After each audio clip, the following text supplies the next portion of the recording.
think what Ange is trying to do, what message he's trying to cross, is that he needs to change the mentality at this football club, and that is the conversation we're going to turn on to next. And can he change the mentality at this football club? And in my opinion, I mean, it's going to be exceptionally hard for him to do that when our arch rivals are doing as well as they are doing. And I think the main mentality problem is always going to stem from the top of the football club. And the reason why we're always looking over our shoulder at Arsenal is because of how unsuccessful we have been, particularly since Daniel Levy has come into this football club. So, Brains, do you think he can change the mentality at this football club?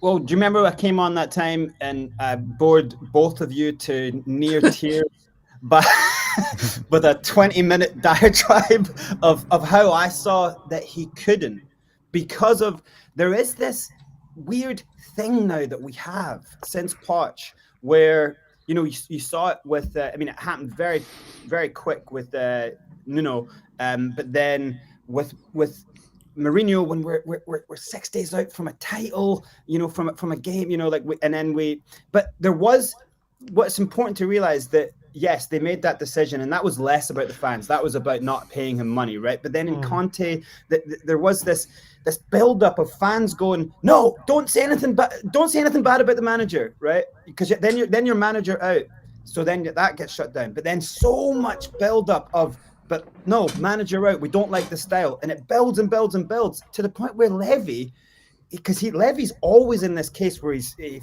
feels like I got to appease the fans somehow, you know, like, and it's in lame little ways. But then he makes these big decisions to get rid of a manager, cut their knees off before they can really run. You know, like, he doesn't just back Conte with a world-class centre back if you're going to play that way.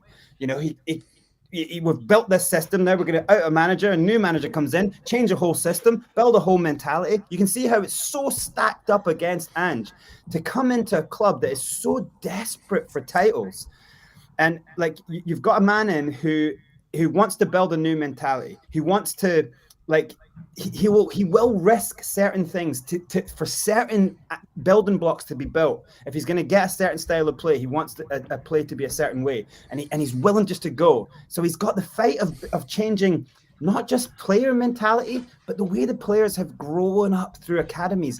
It's all boring football, but he's trying to change that in players. He's trying to get their mentality to go, forget that you're lacking in confidence because you're coming back from a suspension or an injury. I need you to be brave every second. Be brave, be brave. And that is very difficult. Now, that's on the pitch.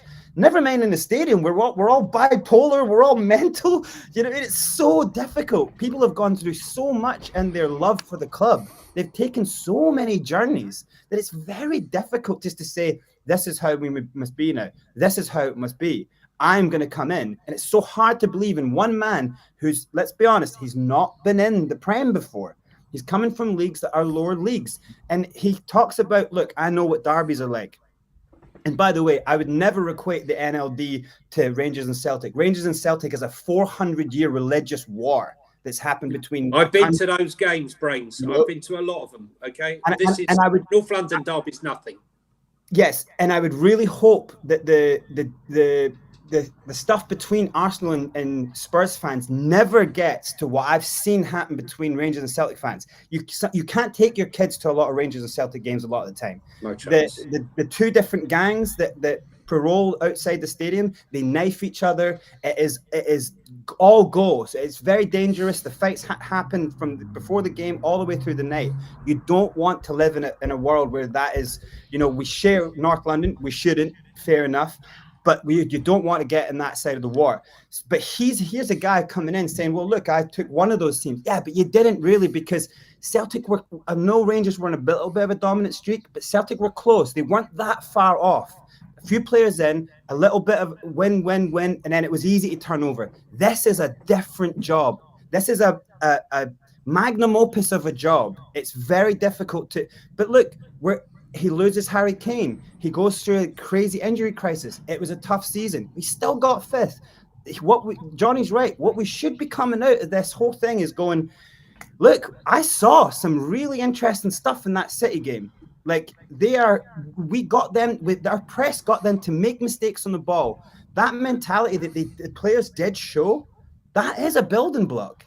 I feel like, yes, it was not there for certain games, and many games. Yeah, and he's probably going, look, if we get to a point where we lose all of the end games, he could be out. Players are out. At the moment, we're going Basuma out, Kuliseski. We're all over the place. We're like everyone out, So he's tried to come in and change the mentality, but really the way we're at it now, we're a bit in tatters mentality-wise, and we're all going, is this possible? So. Did he not, Brains? Did he not though? Yeah, I don't disagree with anything you're saying, but we thought, let's get rid of the Deadwood. We've got rid of a lot of the Deadwood. We've got rid of a lot of the troublemakers. It's only really Ben Davis that's left there. The bookworm. That gang leader. Yeah, the gang leader, right? Okay, he carries a book with him as his weapon. Right? He set up a lovely book club. Fantastic, right? But look, I just think fundamentally, changing everything. Look, I when we'd won those 10 games, or we were unbeaten in those first 10 games, and then we had that nightmare game against Chelsea, and we lost 5 players, 2 through suspension and 3 through injury, and we had that period. I was turning around to my friends and going, yeah, you wait till we get our team back, wait till we get our full strength team back. The team spirit there that was on the bench. I remember watching the game. There was a video, I don't know if you remember it, I don't know if it was the Liverpool game or another game, where they're all on the bench, the players were on the bench, and we score that goal in injury time, and all the players run off of the bench and they're on the pitch and everyone's celebrating. And I'm saying the camaraderie is back. The toxicity that was under Conte has gone. It's a miracle. Wait till we get our players back. Wait, let's see. And it never transpired. What actually happened was we never got our rhythm back. We got the players back, but there was something fundamentally missing. Now, what happened? We actually got worse, Johnny. We actually got worse. We have got worse. And that is my point. We got worse. So we're waiting for this special moment when all our squad is back and assembled, and we can show the Premier League what Tottenham are all about. And it's just imploded. And I don't want to hear people saying, oh, you're being a bit dramatic. Look, last night or the other night was our 12th defeat. Okay? Not 1, not 2, not 3, not 4, not 5. 12 defeats. Okay? We done very well to finish 5th with 12 defeats, I think. But there's something fundamentally has fallen away. I don't see that camaraderie on the bench that I saw in those first 10 games. I don't see sometimes the belief. I also see something which I was so happy for at the beginning of the season, and that is, under Conte, there was a fear of losing possession because Conte drilled it into him. Keep the ball, keep the ball, keep the ball. And if they lost the ball, they used to shout at each other and, they were fearful. When Ange came in, what I loved about him was this thing, play with no fear, right? Play with no fear, progress the ball. We saw them progress the ball. I remember in one of the first games, Romero made a bad pass and we conceded a goal. Everyone was coming behind him, slapping him on the back. Come on, we go again.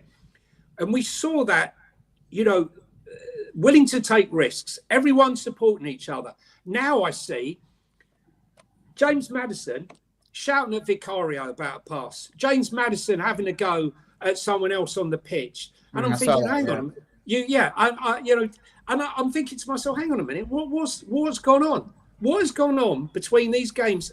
Okay, you're not winning all the games, but still, if you're together as a unit and as a team, where's that camaraderie gone? I'm seeing division on the pitch. I actually see people looking at each other when a goal's gone in, saying, that should have been your man. Why aren't you there? And that wasn't happening before. But Johnny, this happens at the beginning of a rebuild. This is Ange's first season. He's still got so much more business to do. I understand that, Ben. I'm talking about the first, what looked such... Yeah, but the first 10 games, Johnny, was a new thing. It was a manager bounce. It was all these kind of fresh ideas, new approach. Yeah. I think these happen over time in a completely new rebuild. We know a lot of business still has to be done. A lot of players need to go. A lot of players need to come in. So these things should be expected in the first season of a new rebuild. But what I'm saying is, you asked about the build, the build, right? And what I thought was, wow, look how quickly he's built this mentality. And it was showed everywhere. It showed on the pitch. It showed in the interviews. It showed in all the pictures and videos and on the bench. And it was joyous, right? From a fan, having watched the toxicity of the last few years. I think it's good. It's good because he knows who he can wean out and who he can keep. That's what we need to know. That's what we need to know in the first year of a rebuild. That's what Pochettino found out in the first year of a rebuild. And yeah, I know it's a different situation. The players that he got out were old and probably we all knew he didn't want to be here. But he needs to wean out who he doesn't want to keep and who's fit for his project. And I think this is telling him exactly what he needs to know. Hopefully so. Hopefully so. But you asked, about the build. And it just seems strange that someone who'd made such a huge difference so quickly, and then suddenly, for some unknown reason, I've seen it sort of evaporate. And I just asked the question, you're 100% right, Ben. I'm not disagreeing with what you're saying. It's part of the build. But why has that suddenly coincided with the bad results, right? And also this outburst and some of the comments that we've witnessed from Ange over the last 3 or 4 months? When things are going great, when something just starts, there's a great feeling around the club. There's a feeling of change. It reinvigorates people. As soon as something starts to go wrong, you see what people are really made out of. And a lot of these players haven't been able to get back to the previous levels because maybe they're just not made out of the right stuff and they shouldn't be here.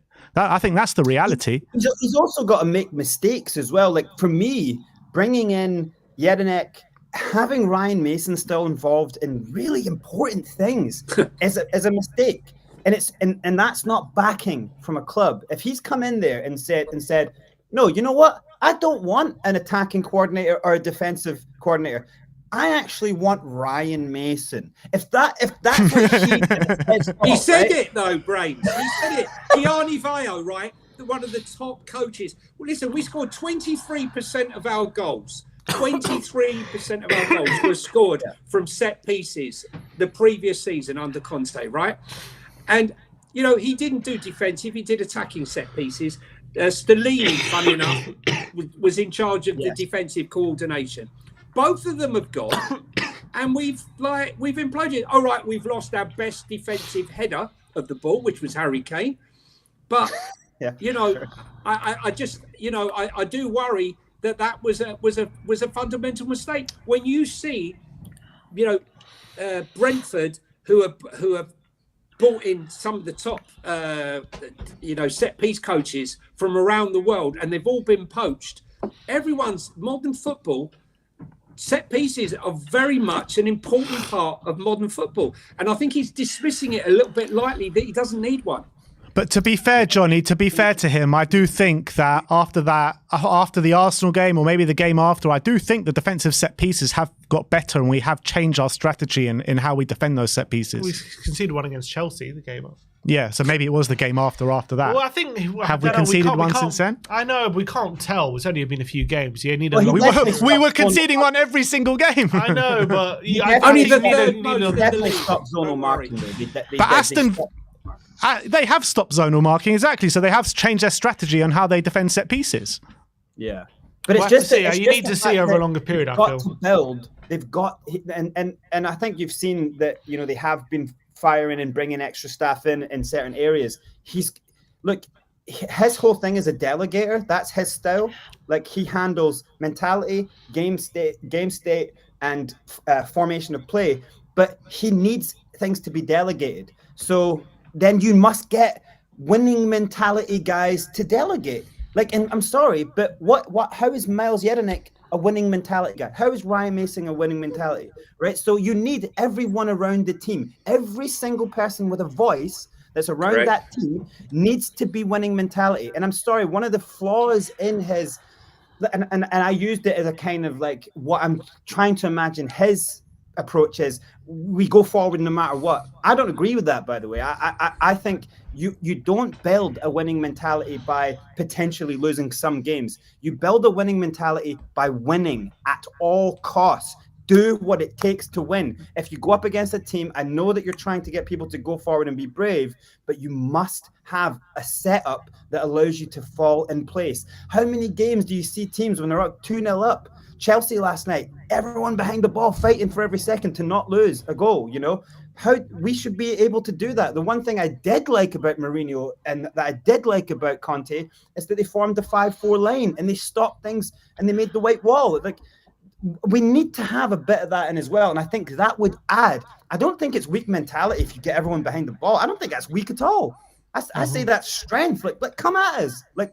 So, Brains, you're 100%. So this is, you made a very good point here. You see, Ange wants us to play in the 91st minute the same as we do in the first minute. And That's I what he don't said. agree with it. I'm sorry. When you're 1-0 up and there's a few minutes to go, you play pragmatic football. You hold the ball. You change your formation slightly to be a little bit more defensive. No, we play on.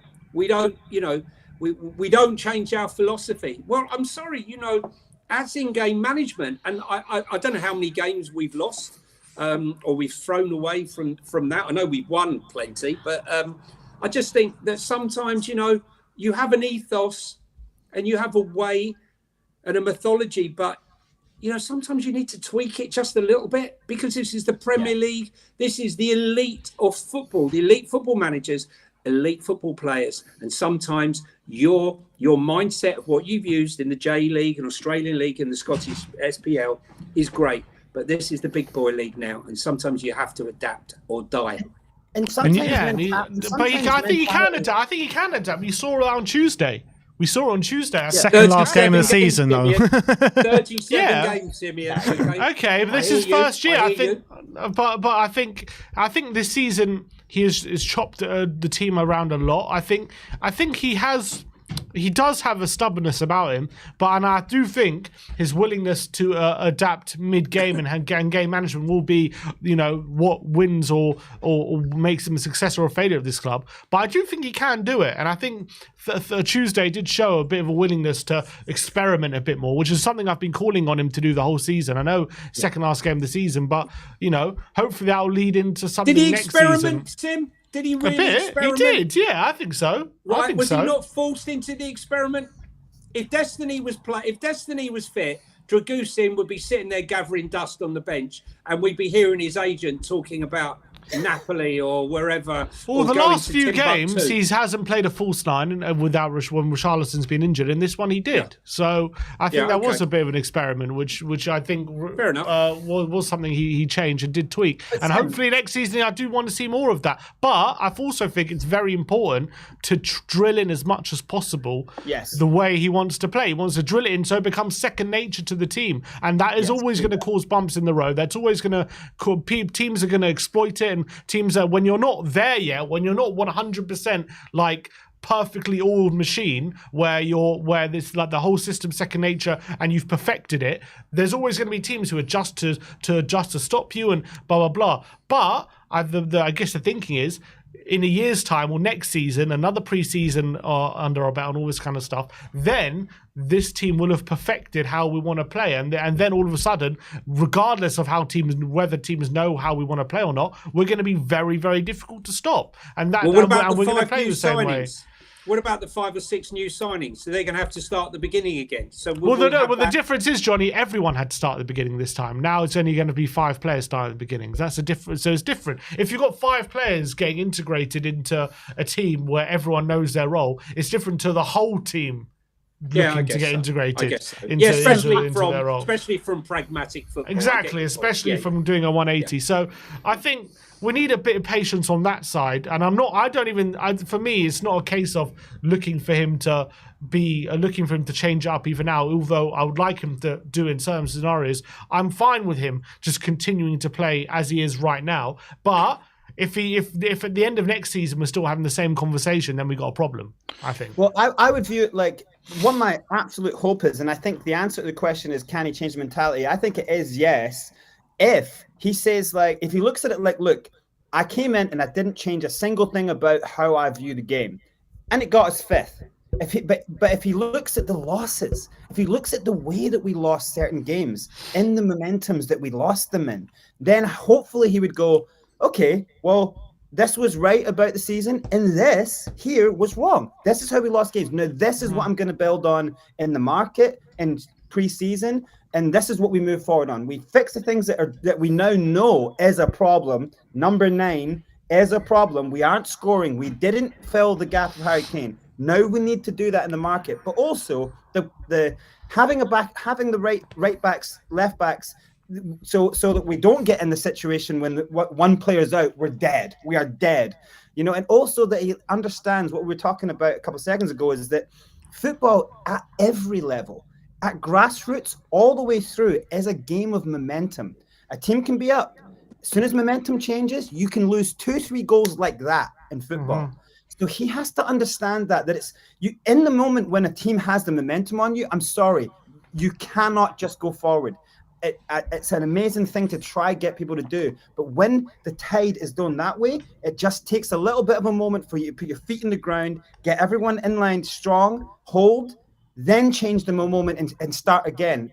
The moment shifting doesn't happen on split seconds. It's 20, 30 passes. And your team can get broken down in those moments. I think he knows that. This guy's been a manager for for over, nearly 30 years. I think he knows all this, and I think he's doing this very purposefully at the moment as to why he's going in this direction. That's my hope. You know what? I saw some tweets from Celtic fans saying exactly the same things that we're all saying in his first season. Oh, why is he so naive? Why is he so open? We're losing games. Why doesn't he change up? Blah blah blah. And then the next season, they won the treble. Were they unbeaten or something? I don't know. But they won the league that season when they were complaining about him. Yeah. So you could win the treble, mate. You could win the treble. Okay? Yeah, maybe. Right. You see my Football Manager CV? I'll win the treble over there. Let me tell you something. Brenda Rodgers. He's gone up there and he's smashing it up. I mean, I don't know. It's different. I've watched that football. Listen, I watched Premier League football. I went to live up in Scotland and I watched Rangers Celtic, and believe me, the level of football. And I was there when Gaza and Ali McCoist, and that was the best Rangers team they've probably ever had. Lorenzo Amoruso and that. Amoruso, yeah. Amoruso. I loved all that. Van Bronckhorst. Loudrip. It's a different time, but look, when you're talking about trying to change a mentality of a team, when you're looking at fans from all over the Premier League, when you're looking at fans within Spurs saying after Tuesday, it just shows the small club mentality that Tottenham have because they wanted Arsenal not to win the title instead of Spurs having a slight chance at top 4. No, I don't think it is rubbish. I don't think it is rubbish because I do think that is a small club mentality.